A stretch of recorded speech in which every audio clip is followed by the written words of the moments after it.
செய்வார். இந்த 18வது வசனத்தையும் நாம் ஏற்கனவே பார்த்திருக்கிறோம். ஆனாலும் கூட இந்த தாட் லைனை நீங்கள் இதிலே விசேஷமாக பார்க்க வேண்டும் என்று விரும்புகிறேன். சோ 15வது வசனத்தை சற்று பாருங்கள். 15வது வசனம் இதற்கு முந்தின பத்தி அல்லது முந்தின பேசேஜ், அது முற்றிலுமாக வேறொரு காரியத்தை சொல்லுகிறது. ஆனாலும் கூட அது 16, 17 2 வசனங்களில் உள்ள அந்த பகுதியோடு மிக அழகாக கோர்வையாக வருகிறதை பாருங்கள். அது இண்டக்டிவ் பைபிள் ஸ்டடியில அது மிகவும் முக்கியமானது என்று நாம் பார்த்திருக்கிறோம். சோ இதற்கு, அதாவது 16வது வசனத்திற்கு முந்தின பத்தியிலே அப்போஸ்தலனாகிய பவுல் இந்த ரோம திருச்சபைக்கு சுவிசேஷத்தை பிரசங்கிப்பதற்கு தனக்குள் இருக்கிற அந்த வாஞ்சையை வெளிப்படுத்துகிறார். சோ அதில் உள்ள அந்த எண்ணத்தின் கோர்வையை நீங்கள் பார்க்கும்படியாக அந்த கடைசி பகுதியை உங்களுக்கு வாசிக்கிறேன். தயவு செய்து க்ளோஸரா ஃபாலோ பண்ணுங்க, அல்லது முழு வசனத்தையும் வாசிக்கிறேன். கடைசி பகுதிக்கு நான் அதில் முக்கியத்துவம் கொடுக்க விரும்புகிறேன். ஆகையால் ரோமாபுரியில் இருக்கிற உங்களுக்கும் என்னால் என்ற மட்டும் சுவிசேஷத்தை பிரசங்கிக்க விரும்புகிறேன். So Paul is expressing his intense desire to preach the gospel to the believers.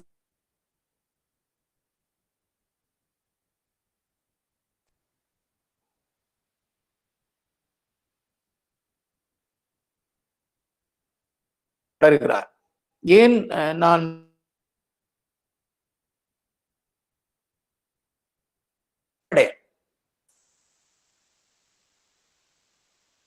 படுவதற்கு ஆப்போசிட்டான காரியம் இருக்கிறது. ஆகையினாலே நான் உங்கள் மத்தியிலே வந்து சுவிசேஷத்தை பிரசங்கிக்க என்னால் இயன்ற மட்டும் நான் விரும்புகிறேன். ஏனென்றால் கிறிஸ்துவின் சுவிசேஷத்தை குறித்து நான் வெட்கப்படேன்.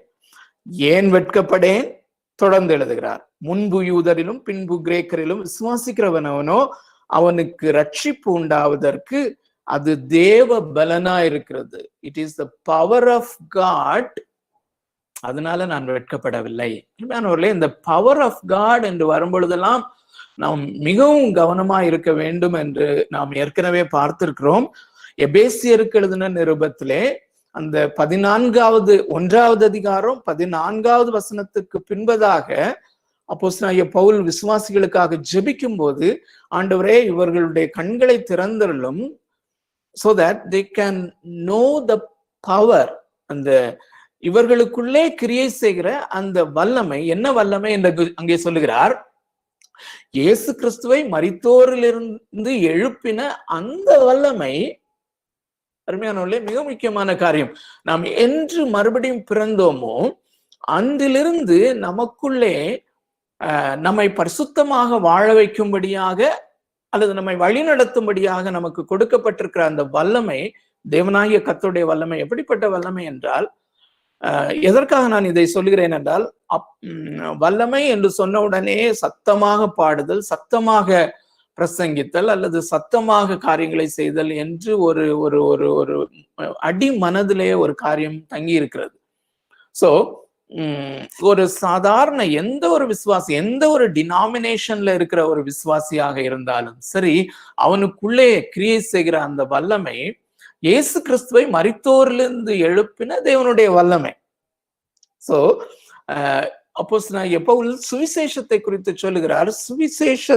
சுவிசேஷத்தை குறித்து நான் வெட்கப்படேன், ஏனென்றால் அது தேவ வல்லமையா இருக்கிறது. It is the power of God. மனுஷனுடைய வார்த்தையின் வல்லமை அல்ல. It is the power of God working in the gospel. சுவிசேஷத்திலே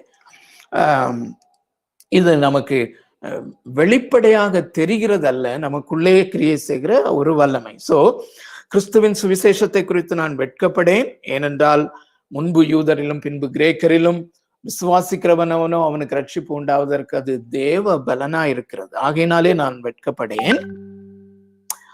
ஏன் அது தேவ வல்லமையா இருக்கிறது என்று சொல்வதைத்தான் நாம் கடந்த வாரத்திலே நாம் பார்த்தோம். தயை கூர்ந்து இந்த தாட் லைனை நல்லா ஃபாலோ பண்ணுங்க. எப்படி அப்போஸ்தலனாகிய பவுல் எழுதுகிறார் என்கிற அந்த பேட்டர்ன், நாம் ஏற்கனவே பார்த்திருக்கிறோம். திடீரென்று 5வது அதிகாரத்திலோ 4வது அதிகாரத்திலோ ஒரு வசனத்தை எடுத்து தங்களுக்கு தோன்றினபடி இதை வியாக்கியானப்படுத்த முடியாது. யாரும் வியாக்கியானப்படுத்த முடியாது. இதை ஆரம்பத்திலிருந்தே நாம் புரிந்து கொள்ள வேண்டும். சோ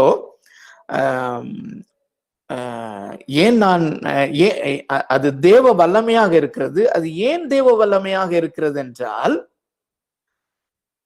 அதிலே தேவ நீதி வெளிப்படுத்தப்பட்டிருக்கிறது. தேவ நீதி, the righteousness of God is revealed. தேவ வல்லமை, தேவ நீதி இந்த சுவிசேஷத்திலே வெளிப்படுத்தப்படுகிறது. சோ தேவனாகிய கர்த்தருடைய நீதி அதிலே வெளிப்படுத்தப்படுவதனாலே இந்த சுவிசேஷம் வல்லமை உள்ளதாக மாறுகிறது. So the secret of the power of the gospel, or the reason for the power of the gospel, is that the righteousness of God is revealed. அது 3 விதத்திலே வெளிப்படுத்தப்படுகிறது என்று நாம் பார்த்தோம். ஆனால் 3 முறையிலுமே அந்த 2வது முறை, அதாவது பாவியாகிய ஒரு மனுஷன் எந்த நிபந்தனையுமின்றி தன்னுடைய பாவத்தோடு கூட, எப்பேற்பட்ட பாவியானாலும் தன்னுடைய பாவத்தோடு கூட இயேசு கிறிஸ்து எனக்காக சிலுவையிலே சிந்தின அந்த இரத்தத்தினாலே எனக்கு பாவ மன்னிப்பு கிடைக்கும், அவருடைய நீதி எனக்கு கிடைக்கும் என்ற அந்த நம்பிக்கையோடு கூட, அந்த விசுவாசத்தோடு கூட வந்து அவன் நிற்கும் போது, அந்த இயேசு கிறிஸ்து வாழ்ந்த அந்த தேவ நீதியை அவனுக்கு இலவசமாக கொடுத்து, இலவசமாக கிஃப்டாக கொடுத்து, நீ நீதிமான் என்று டிக்ளேர் பண்ணுகிற அந்த நீதி, அது இந்த சுவிசேஷத்திலே வெளிப்படுத்தப்பட்டிருக்கிறபடினாலே அது வல்லமை, தேவ வல்லமையாக இருக்கிறது என்று சொல்லுகிறார். அப்போ இன்றைக்கு அடுத்து 18வது வசனத்திலே அப்படி தேவ நீதி ஏன் வெளிப்படுத்தப்பட வேண்டும் என்பதைத்தான் தொடர்கிறார். அருமையானவர்களே, தமிழ் வேதாகமும் பயன்படுத்துகிறவர்கள் இதை நீங்கள் இந்த வார்த்தை அதிலே போட்டுக்கொள்ளலாம். 17வது வசனம் முடியும் போது ஆங்கில வேதாகமத்திலே 18வது வசனம் தொடங்கும் போது ஃபார் என்று தொடங்குகிறது. அது மிக தெளிவாக்குகிறது. ஆனால் தமிழ் வேதாகமத்திலே அந்த ஏனென்றால் என்கிற அந்த வார்த்தையானது அநேக இடங்களிலே விடப்பட்டிருக்கிறபடினாலே அந்த லைன் ஆஃப் தாட்டை நாம விட்டு விடுகிறோம். அந்த லைன் ஆஃப் தாட் அல்லது அந்த எண்ணத்தின் கோர்வை சங்கிலியை போல வந்து கொண்டிருக்கும் போது எங்கேயாவது அது தொடர்பு அருந்து போனால் நாம் அதை வியாக்கியானப்படுத்துவதிலே மாறுதல் வந்து விடுகிறது. ஆனால் அந்த தொடர்பிலே வைத்து நாம் அதை வியாக்கியானப்படுத்தும் போது, தம்பி சுதர்சன் ஜெபம் பண்ண மாதிரி, we see the glory of God, the power of God there. We see it. நாம் அதை பார்க்கிறோம் என்றால், அதை இன்னொரு வார்த்தையிலே சொல்வோமானால் we feel it. நாம் அதை உணர்கிறோம். அந்த அளவுக்கு அது அலைவாக நமக்கு வருகிறது. சோ ஃபார், ஏனென்றால் என்பதை போட்டுக்கொள்ளுங்கள். ஏனென்றால், இப்பொழுது இன்றைக்குள்ள வசனத்தை நான் வாசிக்கிறேன். சத்தியத்தை அநியாயத்தினாலே அடக்கி வைக்கிற மனுஷருடைய எல்லாவித அவபக்திக்கும் அநியாயத்துக்கும் விரோதமாய் தேவ கோபம் வானத்திலிருந்து வெளிப்படுத்தப்பட்டிருக்கிறது. இதுதான் நம்முடைய வசனம். ஏன் தேவ நீதி வெளிப்படுத்தப்படுகிறது? ஏனென்றால் அதற்கு முன்பே மனுக்குலத்தின் மேல் தேவ கோபம் வானத்திலிருந்து வெளிப்படுத்தப்பட்டிருக்கிறது என்று தமிழ் வேதாகமத்திலே போட்டிருக்கிறார்கள். ஆனால் அருமையானவர்களே, the tense, இன்னொரு பிரின்சிபிள், இண்டக்டிவ் பைபிள் ஸ்டடியில இன்னொரு பிரின்சிபிள் என்னன்னா, அந்த இலக்கணத்திலே அர்த்தம் இருக்கிறது என்று நான் பார்த்திருக்கோம், நமக்கு தெரியும். சோ முந்தின வசனத்திலே 17வது வசனத்திலே அந்த சுவிசேஷத்தினாலே தேவ நீதி வெளிப்படுத்தப்படுகிறது என்று போட்டிருக்கிறது இல்லையா? அது நல்லா பண்ணியிருக்காங்க டிரான்ஸ்லேஷன். அதே பதம் தான். ஏனென்றால் தேவ கோபம் வானத்திலிருந்து வெளிப்படுத்தப்படுகிறது அல்லது வெளிப்படுத்தப்பட்டிருக்கிறது, பட்டு கொண்டிருக்கிறது. இன்ஃபேக்ட் அதுதான் வானத்தில் இருந்து அந்த சுவிசேஷத்தினாலே தேவ நீதி வெளிப்படுத்தப்பட்டு கொண்டிருக்கிறது. The righteousness of God is being revealed.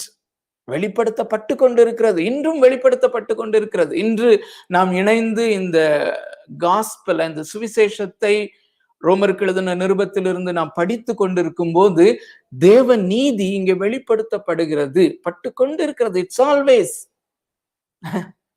So அதே மாதிரி ஏன் என்ற கேள்விக்கு, ஏனென்றால் தேவ கோபம் வானத்திலிருந்து வெளிப்படுத்தப்பட்டு கொண்டிருக்கிறது. அதான் சரியான சென்டென்ஸ். சோ இந்த 18வது வசனத்தை நாம் படிப்பதற்கு முன்பதாக முகவுரையாக 1-2 காரியங்களை நான் சொல்ல விரும்புகிறேன். ஒன்று, எம்பிடிசி மாணவர்களாக, எம்பிடிசி ஃபெசிலிட்டேட்டர்ஸாக இதை படிக்கும்போது நாம் கவனிக்க வேண்டிய மிக முக்கியமான காரியம், இந்த ஒரு வேர்ட் ரொம்ப முக்கியமானது, வெளிப்படுத்தப்படுகிறது. It is being revealed. அருமையானவர்களே, முதல் லெசன் தான், வேற ஒன்றும் இல்லை. முதல் லெசனும் முதலாவது பாடம் பேசிக்ஸ் ஆஃப் மிஷனல் லிவிங், பிஎம்எல்ல உள்ள முதல் பாடம் தான் அது. என்ன பாடம்? நாம் அறிந்திருக்கிறோம், அந்த மகிமையினுடைய டெஃபினிஷன்ல அது தேவனாகிய கர்த்தருடைய சகல குணாதிசயங்களின் முடிவில்லாத நித்திய பரிபூர்ணம், முடிவில்லாத பரிபூர்ணத்தின் அழகு. சோ அதுல ஒரு பகுதி தான் தேவனாகிய கர்த்தருடைய நீதி. சோ தேவனுடைய நீதி சுவிசேஷத்துல வெளிப்படுத்தப்படுகிறது என்றால், தேவனாகிய கர்த்தருடைய மகிமை, தேவனாகிய கர்த்தருடைய மகிமை மிக பிரகாசமாக தேவ நீதியாக வெளிப்படுத்தப்படுகிறது. அப்படி இப்ப 2வது லெசன், அப்படி தேவனாகிய கர்த்தருடைய மகிமை அவருடைய நீதியாக வெளிப்படும் போது மனுஷனுக்கு என்ன லாபம்? அதுதான் 18வது வசனத்திலிருந்து தொடங்கி நாம் பார்க்கிறோம். The most significant blessing. எந்த பாவியையும் நீதிமான் என்று டிக்ளேர் பண்ணுகிறார். அருமையானவர்களே, இந்த காரியத்திலே ஜஸ்டிஃபிகேஷன் பை ஃபெய்த், விசுவாசத்தினாலே ஒருவன் நீதிமான் ஆக்கப்படுகிறான். நாம் விசுவாசத்தினாலே நீதிமான் ஆக்கப்படுகிறோம். நாம் விசுவாசத்தினாலே நீதிமான் ஆக்கப்பட்டோம், நீதிமானாக டிக்ளேர் பண்ணப்பட்டோம் என்கிற இந்த சத்தியத்தில் தான், நான் ஏற்கனவே ஒரு கொட்டேஷன் சொல்லியிருக்கிறேன், அது மீண்டும் சொல்லுகிறேன். மார்ட்டின் லூத்தர் அவர்கள் சொன்னது, இந்த உபதேசத்தில் தான் அல்லது இந்த சத்தியத்தில் தான் ஒரு திருச்சபை எழும்பி நிற்கிறது அல்லது விழுகிறது. Every church stands or falls in this doctrine, justification of faith, by faith. இலவசமாக மனுஷனுக்கு கிடைக்கக்கூடிய மிக மிக மிக மிக பெரிய ஆசீர்வாதம் இந்த ஆசீர்வாதம்.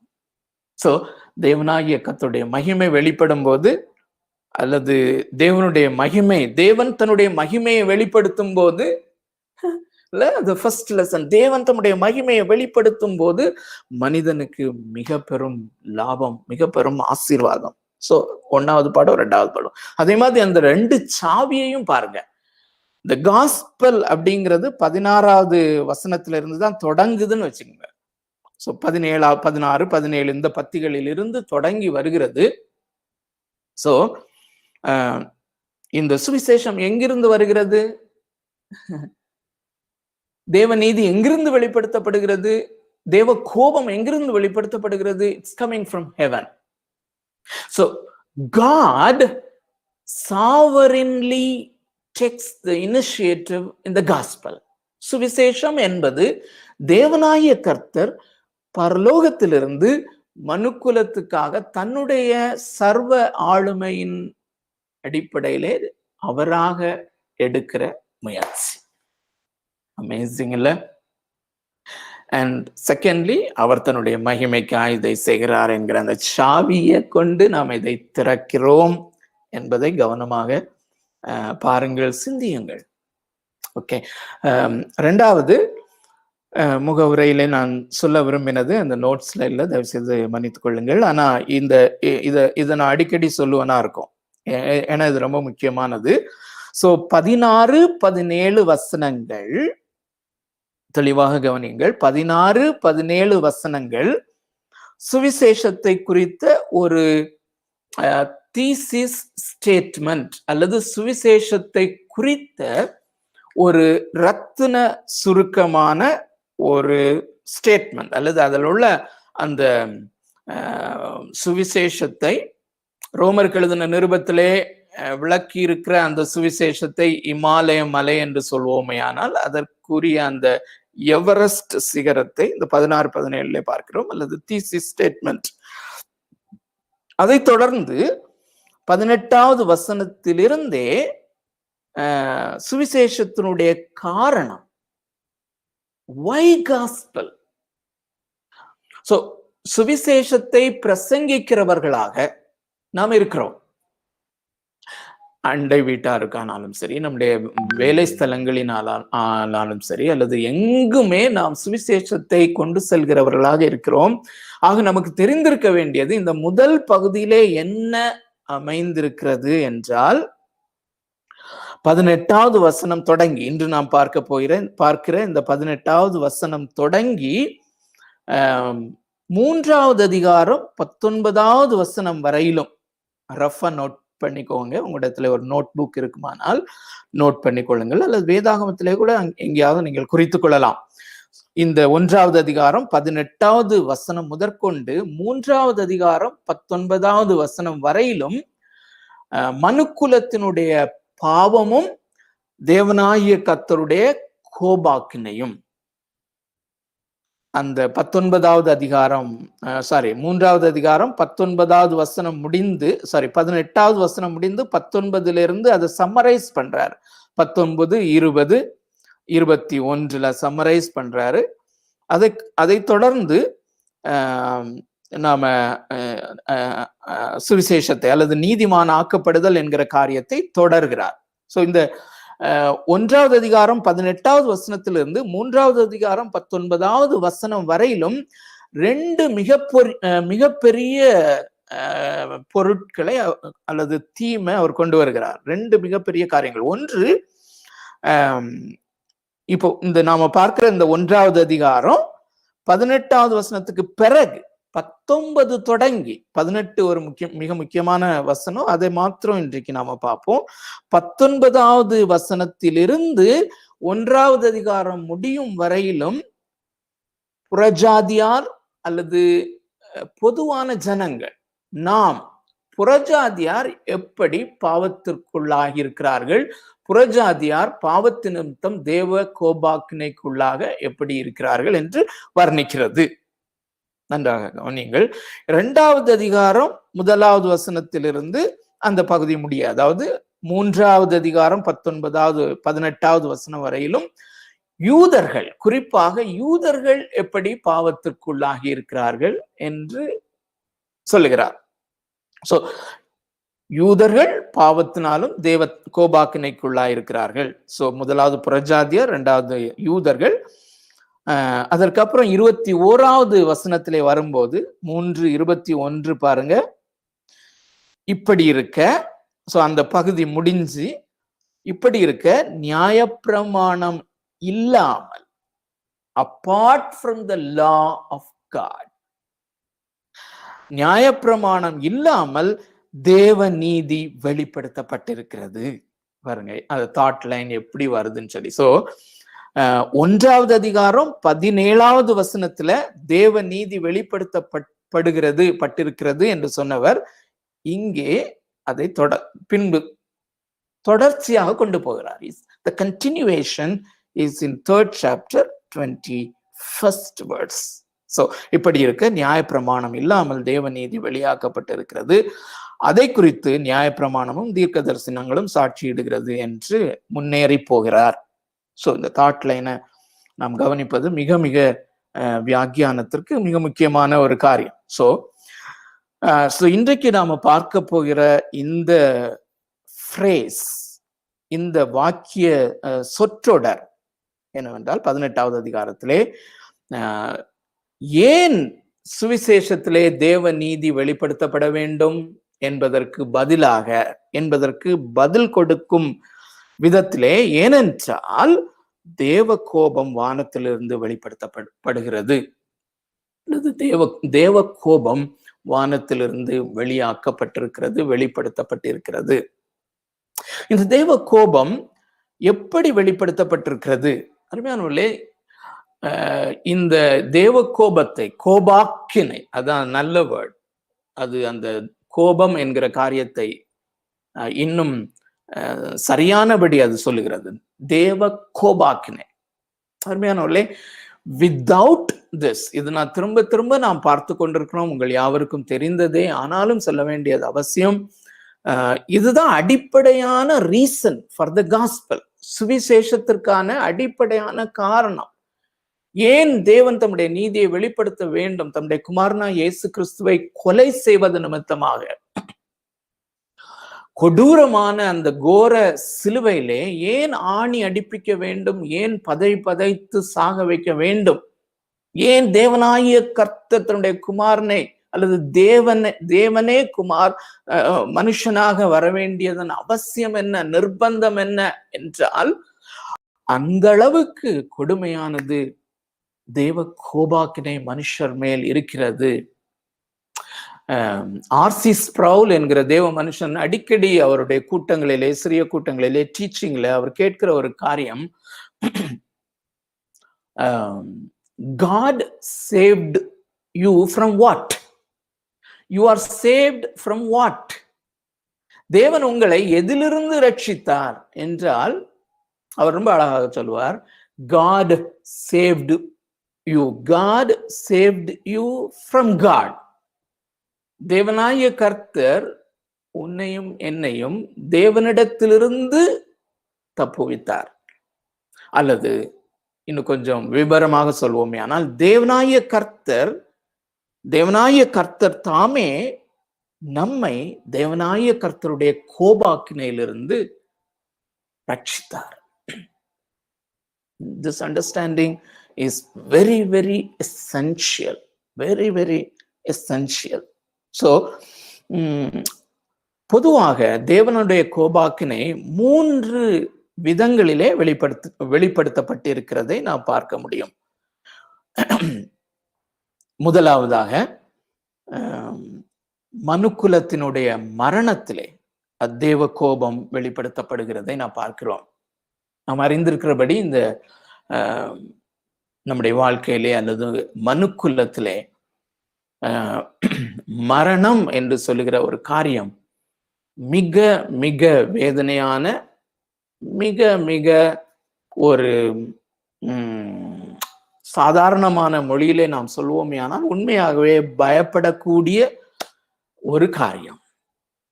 எல்லா மனுஷருக்குள்ளேயும் விசுவாசியாக இருந்தாலுமே இருதயத்தின் ஆழத்திலே ஒரு ஒரு ஒரு பயம் இருந்து கொண்டே இருக்கிறதை நாம் பார்க்க முடியும். அது ஒரு வாலிப பிராயத்திலே அல்லது சிறுவனாக இருக்கும்போது, டீனேஜ்ல எப்ப வேணாலும் வரலாம்.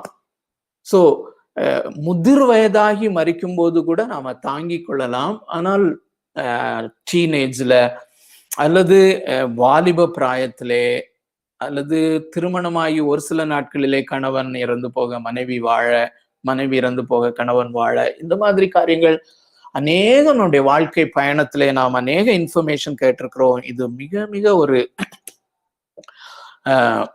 ஒரு ஒரு சாபமாக நாம் எடுக்கலாம். உண்மையிலே அது சாபம்தான். ஆனால் அது விசுவாசிகளுக்கு அல்ல, அவிசுவாசிகளுக்கு அது சாபமாகவும், விசுவாசிகளுக்கோ வித்தியாசமான ஒரு காரியமாக அது இருக்கிறது என்று அந்த பாயிண்ட்ல. விசுவாசிகளுக்கோ அது நித்திய ஆசீர்வாதத்தின் வாசல், நித்திய ஆசீர்வாதத்தினுடைய வாசல். It is the death is a doorway for eternal blessing.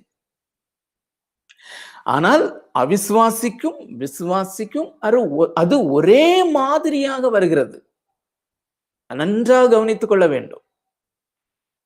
ஒரு சில டீச்சிங்ஸ் நம்முடைய குறிப்பாக தமிழ் திருச்சபைகளிலே அதிகமா இருக்கிறதை நான் பார்க்கிறோம். ஒருவேளை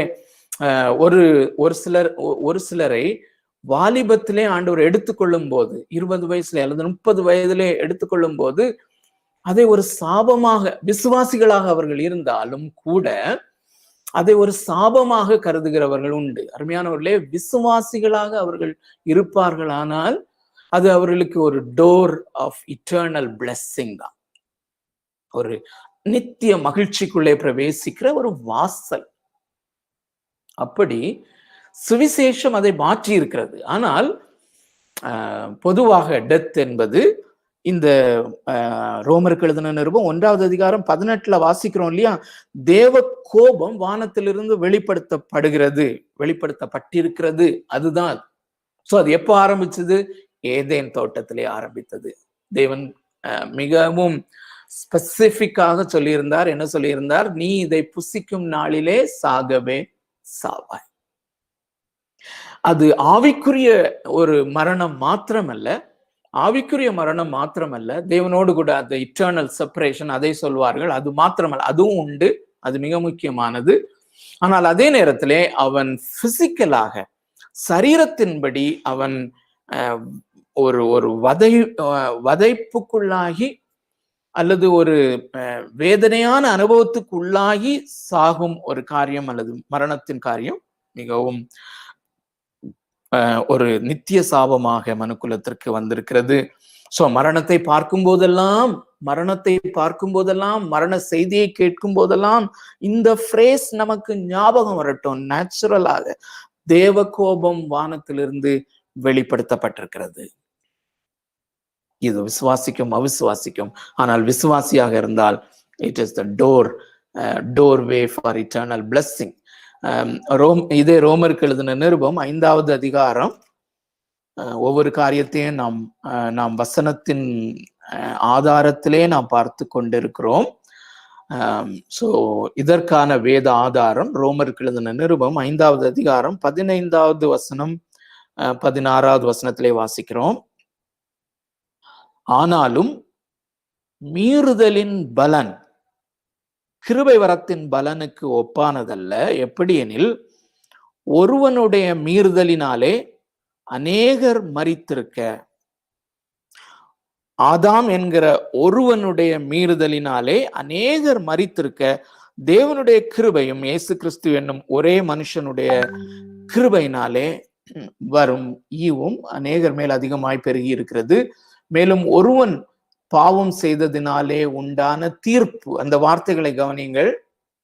மேலும் ஒருவன், ஆதாம் என்கிற ஒருவன் பாவம் செய்ததினாலே உண்டான தீர்ப்பு, ஜட்ஜ்மெண்ட், தேவன் அருளும் ஈவுக்கு ஒப்பானதல்ல. அந்த தீர்ப்பு, அந்த ஜட்ஜ்மெண்ட் ஒரே குற்றத்து நிமித்தம் ஆக்கினைக்கு ஏதுவாயிருந்து, ஆக்கினைக்கு, பாத்தீங்களா, ஆக்கினை தீர்ப்பு ரெண்டையும் இணைத்து பாருங்க. ஆக்கினை தீர்ப்பு. சோ ஒரே குற்றத்து நிமித்தம் ஆக்கினைக்கு ஏதுவாய் இருந்தது. கிருபை வரமோ அநேக குற்றங்களை நீக்கி நீதி விளங்கும் தீர்ப்புக்கு ஏதுவாய் இருக்கிறது. So it is coming from Adam. It is coming from the Garden of Eden. அருமையானவர்களே, இந்த ஒரு சாரார் சரித்திரத்திலே எதை நம்பி வந்திருக்கிறார்கள் என்றால், மனிதன் பிறக்கும் போதே பாவி அல்ல, அவன் இருக்கிற சூழ்நிலை நிமித்தம் அவன் பாவியாக மாறுகிறான், அவன் பாவம் செய்கிறான் என்று. மிக முக்கியமான காரியம். ஆனா நாம் என்ன விசுவாசிக்கிறோம், அல்லது வேதம் என்ன சொல்லுகிறது?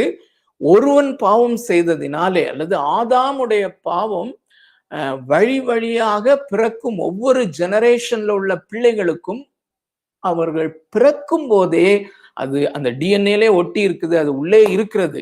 சோ பாவம் அவர்களுக்குள் இருக்கிறது. ஆகையினாலே அவர்கள் பிறக்கும் போது தேவனாகிய கர்த்தருடைய கோபாக்கினையின் அந்த நியாய தீர்ப்போடு கூட பிறக்கிறார்கள். Everyone who is born into this earth is born with the sin. It's a package of sin and the eternal condemnation of the sin. It is the அது தேவனாகிய கர்த்தருடைய கோபாக்கினையோடு கூட பிறக்கிறார்கள். அதைத்தான் அந்த ஜோனத்தான் எட்வர்ட்ஸ் என்கிற தேவ மனுஷன், அவர் இங்கிலாந்து தேசத்திலே பல தேசங்களிலே ஆண்டவர் மிக வல்லமையாக 16வது நூற்றாண்டுகளிலே பெரிய எழுப்புதலை கொண்டு வரும்படியாக பயன்படுத்தின அந்த தேவ மனுஷனுடைய அப்போ அவர் பிரசங்கம் பண்ணின அந்த மெயினான பிரசங்கம் நாம் அடிக்கடி பார்த்திருக்கிறோம். the sinner in the hands of an angry God. மிக உக்ர கோபம் கொண்டிருக்கிற தேவனாகிய கர்த்தருடைய கையிலே பாவியான மனுஷன் என்று பண்ணின அந்த பிரசங்கம் ரொம்ப ஃபேமஸான பிரசங்கம். இந்த நாளிலே அப்படிப்பட்ட பிரசங்கங்கள் எங்கே அருமையானவர்களே? Where are such preachings and where are such preachers? அருமையான தேவனுடைய பிள்ளைகளே, உங்களுக்குள் இருந்து அப்படிப்பட்ட பிரசங்கிமார்களை தேவனாகிய கர்த்தர் எழுப்ப சித்தம் கொண்டிருக்கிறார் என்றால் நாம் என்ன சொல்லுவோம்? It could be, it should be என்று நான் ஜெபிக்கிறேன். அது அப்படி இருக்க வேண்டும் என்று. Let the Lord raise preachers who preach the condemnation of God. தேவனாகிய கர்த்தருடைய உக்ர கோபம் மனுக்குலத்தின் மேலே, ஒவ்வொரு மனுஷன் மேலும், ஒவ்வொரு பிள்ளையின் மேலும், ஒவ்வொரு டீனேஜ் பிள்ளையின் மேலும் தொங்கிக் கொண்டிருக்கிற தேவனாகிய கர்த்தருடைய அந்த மகாபெரிய இமாலயம் போன்ற ஒரு பாறை போன்றது, அல்லது அதை எப்படி வர்ணிக்க என்று நாம் சொல்ல முடியாது. How great our God என்று நாம் பார்த்திருக்கிறோம். காட் யூ ரெயின் என்கிற செமினார்ல நம்ம பார்த்திருக்கிறோம். நமக்கு தெரியும் அண்ட சராசரங்கள் எவ்வளவு வாஸ்ட், எவ்வளவு பிரம்மாண்டமானது, அவைகளெல்லாம் படைத்த அந்த தேவனாகிய கர்த்தருடைய உக்ர கோபத்துக்கு உள்ளாகும் மனுஷன் எப்படிப்பட்ட மனுஷன்? சோ இது தேவ கோபாக்கினை என்றால், இறுதி தேவ கோபாக்கினை என்ற அநேகருடைய எண்ணம் என்னவென்றால், இந்த காஸ்பல் எங்க ஆரம்பிக்குதுன்னா தேவனாகிய கர்த்தருடைய அன்பிலே ஆரம்பிக்கிறது என்று நாம் நினைக்கிறோம். அருமையானவர்களே, அப்படி அல்ல. நம்ம போன வாரம் படிச்சோம் இல்லையா, இந்த வாரமும் படிச்சோம் இல்லையா, அந்த 17வது வசனத்துலதான் அந்த காஸ்பல் தொடங்குதுன்னா, இந்த சுவிசேஷம் தேவனாகிய கர்த்தருடைய வல்லமை என்று அப்போஸ்தலனாகிய பவுல் சொல்லும் போது, ஏன் அது வல்லமை? ஏனென்றால் தேவனாகிய கர்த்தருடைய அன்பு அதிலே வெளிப்படுத்தப்பட்டிருக்கிறது என்று சொல்லலாமே. It's not like that. தேவ நீதி, அன்பு அங்க வரல. This is very important. So அநேகம் நினைக்கிறது என்னன்னா, காஸ்பல்னா நிறைய பேர் அப்படி சொல்கிறவர்களை நான் கண்டம் பண்ணவில்லை. That is very good. யாரை பார்த்தாலும் Jesus loves you, Jesus loves you. நிறைய பேர் கேட்பாங்க திருப்பி, why should he love me? So the gospel doesn't start with the love as far as man is concerned. மனுஷனை பொறுத்த அளவிலே அது தேவனாகிய கர்த்தருடைய உக்ர கோபத்துல தான் தொடங்குகிறது. வெளிப்படுத்தல் 14வது அதிகாரம் 11வது வசனம், நாம் அன்பின் சொரூபி, உண்மைதான். அதற்கு நாம் பின்னால வருவோம். சோ அப்படி இருக்கிற அந்த தேவனாகிய கர்த்தரும் அவருடைய குமாரனா இயேசு கிறிஸ்துவும் இந்த இறுதி நியாய தீர்ப்பை செயல்படுத்தும் போது எப்படி இருக்கும் என்று ஏராளமான வசனங்கள். ஆக்சுவலா நாம முன்னால ஒரு செய்தியில அல்லது முன்னால ஒரு பைபிள் ஸ்டடியில தேவனாகிய கர்த்தருடைய கோபாக்கினை என்று முழுமையான ஒரு 1.25 மணி நேரம் பைபிள் ஸ்டடி பண்ணி இருக்கிறோம். ஆனாலும் கூட இந்த கான்டெக்ட்ல ஒரு வசனத்தையாவது நான் வாசிக்க வேண்டும். வெளிப்படுத்தின விசேஷம் 14வது அதிகாரம் 10வது வசனமும் 11வது வசனமும் வாசிக்கிறேன். சாரி, அந்த நோட்ஸ்ல 11 மட்டும்தான் போட்டிருக்குன்னு நினைக்கிறேன், மன்னித்துக் கொள்ளுங்கள். 10-11 வசனங்கள் மிக கவனமாக ஃபாலோ பண்ணுங்க. இது கடைசி நாட்களிலே நடக்கிற காரியம். அவன் தேவனுடைய கோபாக்கினை ஆகிய பாத்திரத்திலே, அவன் என்றால் இங்கே அந்த முத்திரையை தரித்து கொள்ளுகிறவள் அல்லது பொதுவாக மோட்சத்திலே அல்லது நித்திய ஆசீர்வாதத்தை இயேசுவோடு சுதந்திரித்து கொள்ளாதவர்கள் அல்லது அவிசுவாசிகள் என்று நாம் வைத்துக் கொள்ளலாம். அவிசுவாசிகள், ஆனா இங்க ஸ்பெசிபிக்கா அவன்னு போட்டிருக்காருமையானவர்களே. It is very very individualistic. யாதாம் ஒருவன் நான் கூட்டத்தோடு கூட இந்த தேவ கோபாக்னையில எப்படியாவது அந்த அனுபவிச்சிடலாம் அது அப்படின்னு சொல்லி ஒரு மாய கனவு கண்டு கொண்டிருக்க வேண்டாம். It is very very individual. தேவனாகிய கர்த்தருடைய கோபாக்கினை அந்த கடைசி நாளிலே அவனவன் இதை ஃபேஸ் பண்ண வேண்டும். அவனவனுக்கென்று அது தனிப்பட்ட முறையிலே அருளப்படுகிறது. அவன் தேவனுடைய கோபாக்கினை ஆகிய பாத்திரத்திலே கலப்பில்லாமல் வார்க்கப்பட்ட அவருடைய உக்கிரமாகிய, அந்த வார்த்தைகளை கவனிங்கள், உக்கிரமாகிய மதுவை குடித்து பரிசுத்த தூதர்களுக்கு முன்பாகவும் ஆட்டுக்குட்டியானவருக்கு முன்பாகவும், யாருக்கு முன்பாக? பரிசுத்த தேவதூதர்கள் அங்க இருக்கிறார்கள், ஆட்டுக்குட்டியானவராகிய இயேசு கிறிஸ்து அங்க இருக்கிறார். அவருக்கு முன்பாக, இன் ஃப்ரண்ட் ஆஃப் ஹிம். அவர் அன்பானவர் அல்லவா? அவருக்கு முன்பாக என்ன நடக்குதுன்னு பாருங்க. சோ பரிசுத்த தூதர்களுக்கு முன்பாகவும் ஆட்டுக்குட்டியானவருக்கு முன்பாகவும்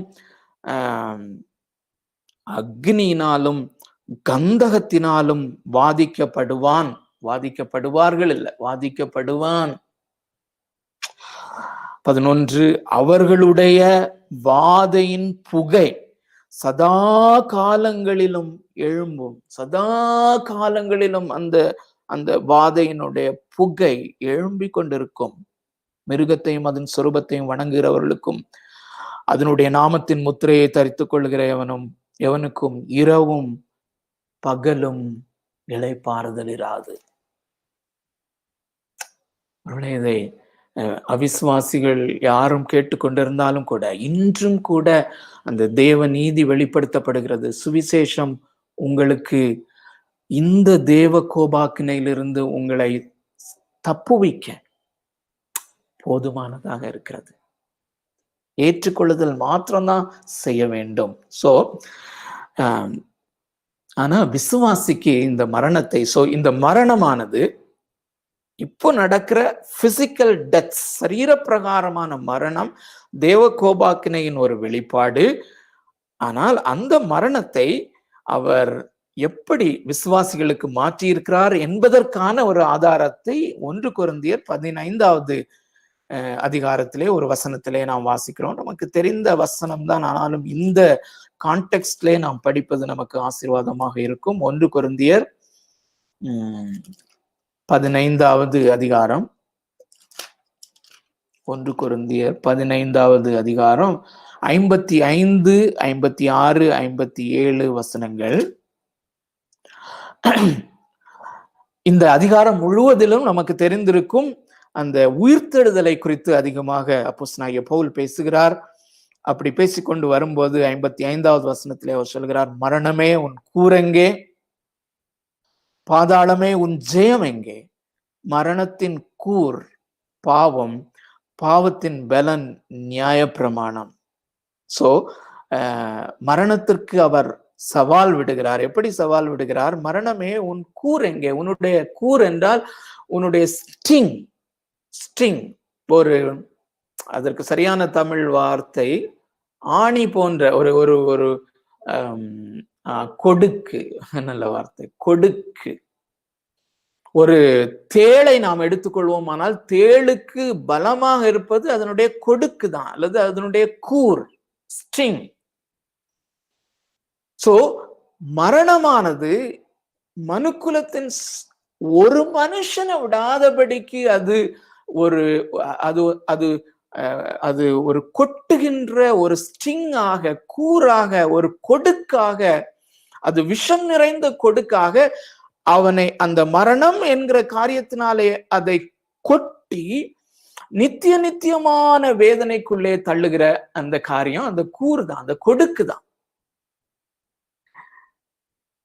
ஆனால் அந்த கோர சிலுவையிலே ரத்தம் சிந்து கொண்டிருக்கும் போது அந்த பிசாசானவனுடைய அந்த தலையை அவர் நசுக்கி கொண்டிருக்கும் போது அந்த கூர் ஒடிக்கப்பட்டது. ஒருவேளை மரணத்தின் உபாதைகள் உண்டு, அதை நாம் கவனித்துக் கொள்ள வேண்டும். அதுதான் நம்ம 2 வாரத்துக்கு முன்பாக படித்த அந்த பேசேஜ், அதை இன்னும் படிப்போம். சோ அந்த சஃபரிங்ஸ், அந்த மரணத்தோடு இணைக்கப்பட்டிருக்கிற சரீர உபாதைகளிலிருந்து ஆண்டவர் நம்மை அப்படியே விடுவித்து கொண்டு போகவில்லை. நன்றாக புரிந்து கொள்ள வேண்டும். அது ஒவ்வொருவருக்கும் ஒவ்வொரு விதமாக இருக்கலாம். ஒருவேளை அவிசுவாசியை காட்டிலும், அவிசுவாசிக்கு அது இருக்கிறதை காட்டிலும் விசுவாசிக்கு அதிகமாக கூட இருக்கலாம், மரணத்தோடு சேர்ந்த உபாதைகள். ஆனால் அந்த கூர், the very important element has been removed. Once you pass through that, you will be in glory. I will be in glory. ஏனென்றால் அந்த கூர் முற்றிலுமாக ஒடிக்கப்பட்டிருக்கிறது. ஆண்டவருக்கு எவ்வளவு நாம் நன்றி உள்ளவர்களா இருக்க வேண்டும். 2வதாக, இந்த தேவ கோபாக்கினை எப்படி வெளிப்படுத்தப்பட்டு கொண்டிருக்கிறது, அது சரீர சீரழிவுகளிலே நமக்கு தெரிகிறது. அல்லது சரீர சீரழிவு, அந்த சீரழிவு என்கிற வார்த்தை பாஸ்டர் சாமுவேல் தேவநேசன் அதிகமாக பயன்படுத்துவார்கள். அது மிக மிக நன்றான ஒரு வார்த்தை தமிழிலே. இங்கிலீஷ்ல டிட்டோரியரேஷன் என்று போட்டிருக்கிறேன். அந்த டிட்டோரியரேஷன் ஆஃப் த பாடி. ஒரு தக்காளி பழத்தை நாம் வைக்கும் போது அந்த நேச்சுரல் லா படி அது டிட்டோரியரேட் ஆகிக்கொண்டிருக்கும், அழிந்து கொண்டே இருக்கும் நாளுக்கு நாள். சோ அதே மாதிரி மனுஷன் நாளுக்கு நாள் அவன் சரீரத்திலே அழிந்து கொண்டிருக்கிறான். சரீரத்திலே ஒரு சீரழிவு அல்லது துன்பங்கள், பாடுகள், அந்த பாடுகள் அதிகரித்து கொண்டே போகிறது. போக போக அந்த முட்டு வலிகள் வந்து விடுகிறது. அந்த முட்டு வலிகள் ஒரு ஸ்டேஜுக்கு அப்புறம் அதுக்கு பிறகு இடுப்பு வலி வந்து விடுகிறது. So it's an ongoing process of progressing in suffering. ஆனா நம்ம 2 வாரத்துக்கு முன்பு இதை குறித்து தியானித்தோம். அப்பொழுது நம்ம கொரிந்தியர்ல அப்போஸ்தலனாகிய பவுலுடைய ஒரு வசனத்தை நாம் வாசித்தோம். உள்ளான மனுஷன் நாளுக்கு நாள் பலப்படுகிறான், வெளியான மனுஷன் நாளுக்கு நாள் அழிந்து கொண்டிருக்கிறான். ஆனால் அதே நேரத்திலே உள்ளான மனுஷன் நாளுக்கு நாள் அவன் பலப்பட்டு கொண்டிருக்கிறான் என்று. சோ அந்த பிரின்சிபிள் தான் ரோமருக்கு எழுதின நிருபம் 8வது அதிகாரம் நம்ம 2 வாரத்துக்கு முன்பு பார்த்ததுதான். அதனால ஜஸ்ட் நான் வாசித்து இந்த கொள்கைகளை, இந்த பிரின்சிபிள்ஸை தயவு கூர்ந்து நீங்கள் உங்களுடைய இருதயத்திலே பதித்து கொள்ள வேண்டும் என்று நான் விரும்புகிறேன். அதனாலதான் அந்த டில ஆரம்பிக்கிற மாதிரி நான் அந்த வேர்ட்ஸை ஃபார்ம் பண்ண கத்த கிருபை செய்தார். ஸோ அந்த தேவ கோபாக்கினை 3 டில ஆரம்பிக்கிற எழுத்துக்களிலே அதை நாம் ஞாபகத்தில் வைத்துக் கொள்ளலாம். டெத், டிட்டோரியரேஷன் அண்ட் அந்த தார்மீகமான சீரழிவு. அதுக்கு என்ன போட்டிருக்கேன்னு சொல்லி அந்த டைம்ல நாம பார்ப்போம். So death, டிட்டோரியரேஷன். ஸோ ரோமருக்கு எழுதின நிருபம் 8வது அதிகாரம் 18, 19, 20 வேகமாக வாசிக்கிறேன். இது நாம் ஏற்கனவே தியானித்தது. ஆதலால் இக்காலத்து பாடுகள் எல்லாருக்கும் உண்டு. இக்காலத்து பாடுகள், அந்த சரீரத்தின் உபாதைகள் நம்மிடத்தில் வெளிப்படும் மகிமைக்கு ஒப்பிடத்தக்கவைகள் அல்ல என்று எண்ணுகிறேன். மேலும் தேவனுடைய புத்திரர் வெளிப்படுவதற்கு, தேவனுடைய புத்திரர்களாகிய நாம் இப்பொழுது தேவனுடைய புத்திரர்களாக இருக்கிறோம். ஆனால் எழுத்தின்படி நாம் வெளிப்படுகிற ஒரு நாள் உண்டு. சோ தேவனுடைய புத்திரர் வெளிப்படுவதற்கு சிருஷ்டியானது மிகுந்த ஆவலோட காத்து கொண்டிருக்கிறது. அது ஏனென்றால் சிருஷ்டியானது அழிவுக்குரிய அடிமைத்தனத்தினின்று விடுதலையாக்கப்பட்டு தேவனுடைய பிள்ளைகளுக்குரிய மகிமையான சுவாதீனத்தை பெற்றுக்கொள்ளும் என்கிற நம்பிக்கையோடே அந்த சிருஷ்டியானது சுயேஷ்டத்தினாலே அல்ல. அருமையானவர்களே, இதுவும் எங்கே நடந்தது என்றால் ஏதேன் தோட்டத்திலே நடந்தது. ஏதேன் தோட்டத்திலே தேவன் இந்த பூமியை சபித்த போது இந்த பூமி நாளுக்கு நாள் அது டிட்டோரியரேட் ஆகி கொண்டிருக்கும்படியாக அதை சபித்தார். சோ அந்த சாபத்தினுடைய விளைவு, அந்த தேவ கோபாக்கினையினுடைய விளைவு. கிட்டத்தட்ட 6000 வருஷங்களாக தேவனாகிய கர்த்தருடைய கோபாக்கினை பாருங்க, ஒரு சின்ன ஒரு சிறிய கீழ்ப்படியாம தானே, ஒரு மனுஷி ஒரு சிறிய கீழ்ப்படியாம தானே ஒரு பழத்தை பறிச்சு சாப்பிடக்கூடாதுன்னு ஆண்டவர் சொல்றாரு, தேவனாகிய கர்த்தர் சொல்றாரு, பறிச்சு சாப்பிட்டாச்சு. அதனுடைய ஒரு காரியம், அதனுடைய நியாய தீர்ப்பு எப்படியெல்லாம் வருகிறதுன்னு சொல்லி பாருங்க. சோ நான் எதை நீங்களும் நானும் பார்க்க வேண்டும் என்று விரும்புகிறேன் என்றால், the intensity of God's wrath. எந்த அளவுக்கு அந்த அந்த காயினுடைய மறுபக்கம் அவருடைய அன்பு எந்த அளவுக்கு இருக்கிறதோ அது போலவே அவருடைய நீதியும் இருக்கிறது. அவர் எந்த பாவத்திற்கும், சோ அந்த ஒரு பாவத்திற்கே இவ்வளவு பெரிய தண்டனையானால், இதுவும் ஆர்சி ஸ்ப்ரவுல் அடிக்கடி சொல்லுகிற ஒரு காரியம் தான், அந்த ஒரு தண்டனைக்கே 6000 வருடம் இப்படியெல்லாம் இந்த 3 விதத்திலே கோபாக்கினை, அந்த ஃபைனல் கோபாக்கினை, எவ்ரிதிங் ஃபார் தட் ஒன். அதை தொடர்ந்து அதிலிருந்து வருகிற கிளைகளாகிய சிறிய மற்ற பாவங்கள் எல்லாவற்றுக்கும் அப்படின்னா his wrath is being multiplied.